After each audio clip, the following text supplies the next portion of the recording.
रंजना कक्षा 8 के बच्चों को पढ़ा रही थी। अचानक फर्स्ट बेंच पर बैठने वाली छात्रा कनक जोर से बोली, मैडम आपकी साड़ी में खून लगा है। खून? ओके, तुम लोग बैठ जाओ, मैं अभी आती हूँ। रंजना को समझ में आ जाता है कि उसे पीरियड्स हुए हैं। हे भगवान, मुझे लगता है मैडम को कैंसर हो गया है। जब मेरी मौसी को कैंसर हुआ था तो उनके शरीर से कहीं से भी ब्लीडिंग होने लगती थी। अब तो मैडम मर जाएगी।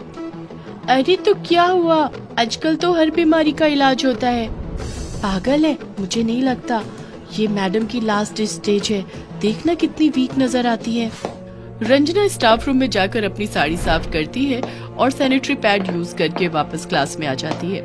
कनक अपने घर में अपनी मम्मी को ये बताती है, मम्मी उसकी चाची से। ये देखो आजकल स्कूलों में क्या हो रहा है, टीचर्स को भी जरा भी तमीज नहीं है। अब इन बच्चों के प्रश्नों का क्या उत्तर दूं? बेटी कनक भी बड़ी हो गई है, उसे भी किसी दिन इन सब चीजों का सामना करना पड़ सकता है। उन्हें ये सब बताती क्यों नहीं? राम राम राम, मैं अपनी बेटी से ये सब बातें नहीं करूंगी। अरे हमें किसी ने कुछ नहीं बताया था, सब अपने आप समझ में आ जाता है। लेकिन उस टीचर की तो खबर लूंगी जरूर।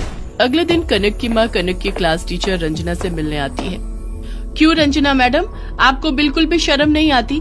अरे कोई छोटी बच्ची हो तो भी ठीक है, इतनी उम्र में आप इस तरह से आ जाती हैं और हमें बच्चों को जवाब देना पड़ता है। लेकिन मिसेस तिवारी, अब तो समय है, आपको अपनी बेटी को इन सब बातों के बारे में बताना चाहिए।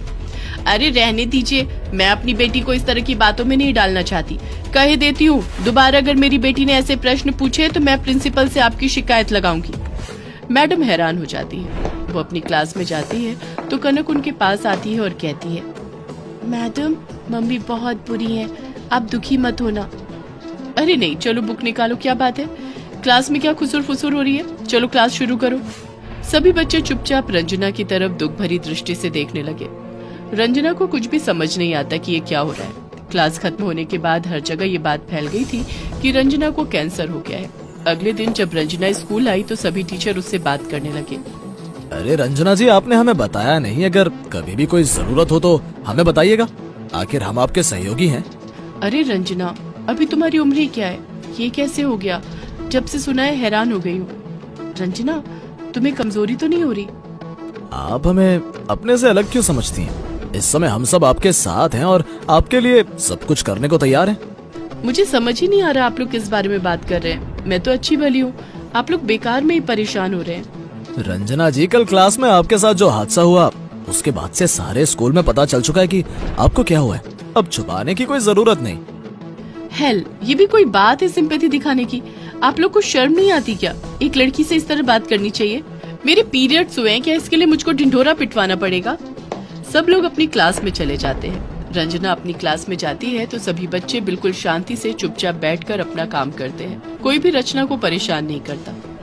ये सब हो क्या रहा है? बस पीरियड्स ही तो हुए हैं, ये लोग ऐसा बिहेव कर रहे हैं जैसे मुझे न जाने क्या हो गया है। कनक को बुलाती हूँ, वही बताएगी।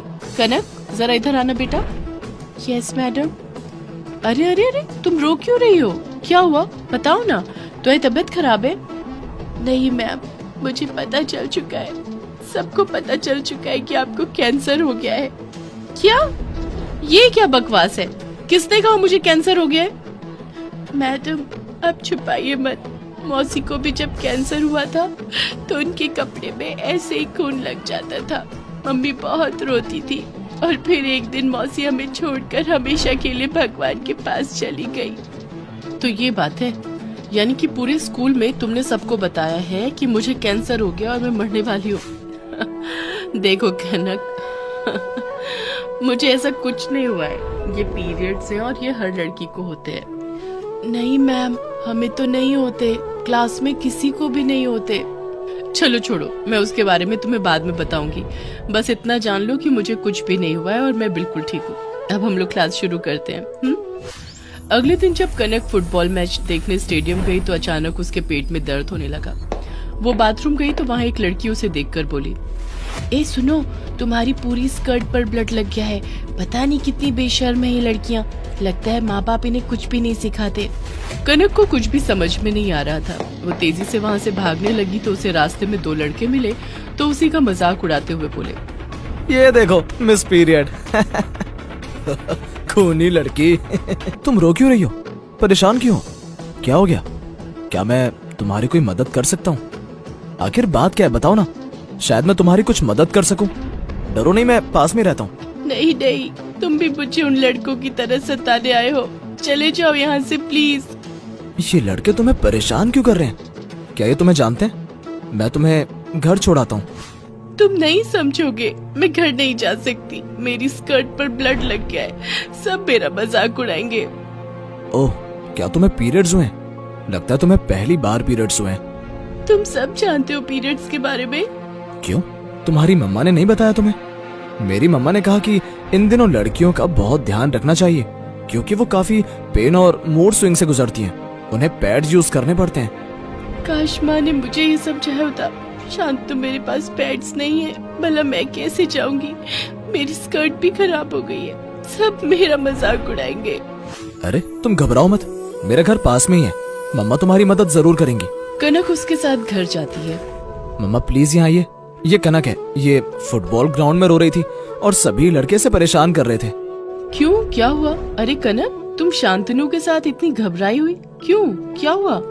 रंजना मैम आप? माँ, इसके पहले पीरियड्स आ गए हैं, इसके पास पैड्स भी नहीं है और इसकी स्कर्ट भी खराब हो गई है। सभी मूर्ख लड़के इसे चिढ़ा रहे थे, इसलिए मैं इसे यहाँ ले आया। मुझे तुझ पर गर्व है बेटा। काश सभी लड़के तुझसे होते तो दुनिया में लड़कियों को इतनी जिल्लत का सामना ही नहीं करना पड़ता। जा इसे अलमारी से पैड और अपनी बहन सुकिरण की स्कर्ट ला कर दे दे। जाओ कनक, डरो नहीं, शांतनु तुम्हें ऑटो तक छोड़ाएगा। आगे से अपने बैग में हमेशा पैड्स रखना। और पीरियड्स कोई शर्मिंदगी की चीज नहीं, इसलिए किसी के सामने शर्मिंदा होने की जरूरत नहीं। कनक घर पहुंचकर सारी बातें अपनी माँ को बताती है। सब सुनकर माँ को अपने किए पर बहुत पछतावा होता है और वो कनक के साथ रंजना मैडम के घर आती है और माफी मांगते हुए कहती है, रंजना मैडम मुझे माफ कर दीजिए। अगर आपने कनक की सहायता नहीं की होती तो उसे बहुत शर्मिंदा होना पड़ता। आप सच कहती हैं, अगर मैंने समय पर कनक को ये सब बता दिया होता तो उसे शर्मिंदगी नहीं उठानी पड़ती।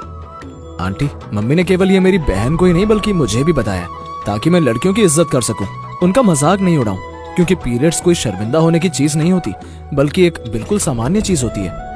रंजना मैम, सचमुच आपके यहाँ आकर मेरी आंखें खुल गई। मैं भी अपने बेटे को इस बारे में बताऊंगी ताकि वो लड़कियों की इज्जत करना सीख सके और उनकी तकलीफ को समझ सके। कनक की मम्मी कनक को लेकर घर चली जाती है और उसके बाद अगले दिन रंजना मैम उनसे बात करके लड़कियों को होने वाली पीरियड्स के बारे में भी क्लास देना शुरू कर देती है, ताकि किसी भी लड़की को कभी भी शर्मिंदा ना होना पड़े और पीरियड्स वाली मैडम के नाम से फेमस हो